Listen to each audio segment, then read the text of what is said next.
It's a ship on top of a building. It's Dr. McLean with your weekly.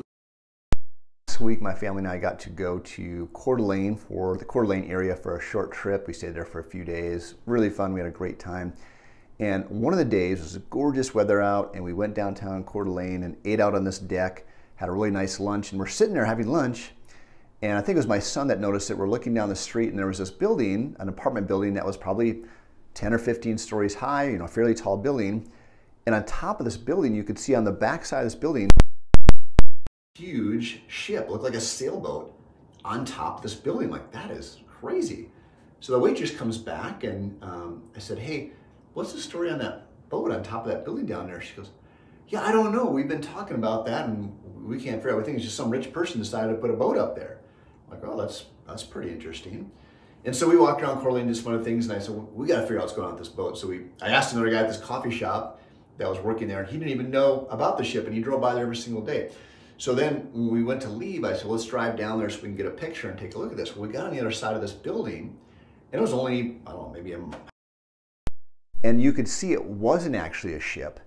It was this huge deck that was designed to look like a ship. It had like kind of the bow, and it had these masts going up, so it's designed to look at a ship. So my whole point of this story is that this woman worked there and her other coworkers, and they'd never taken the time to go down there and look at that. They had this perception of this rich person putting this boat on top of this building, whether positive or negative. I don't know if they thought that was good or bad. I thought it was kind of neat until I saw it. And it was still really cool with the way they did with this deck. But I think one of the advantages of going on a trip or even just getting out of your normal environments is that we have environmental cues. The places that we go, our workplaces, our homes, the people that we commonly interact with, we bring, if you want to call it baggage, positive and negative, baggages into that environment. Perception of what's going to happen there, positive or negative. So you might interact with somebody and you don't like that person because you had a bad interaction with them 10 years ago, and you're bringing that into your daily conversation.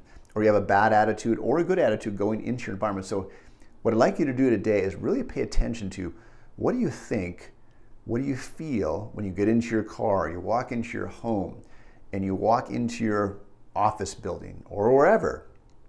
And it might be someone that you love that you interact with. And think about how you feel before you interact with that person in our environment.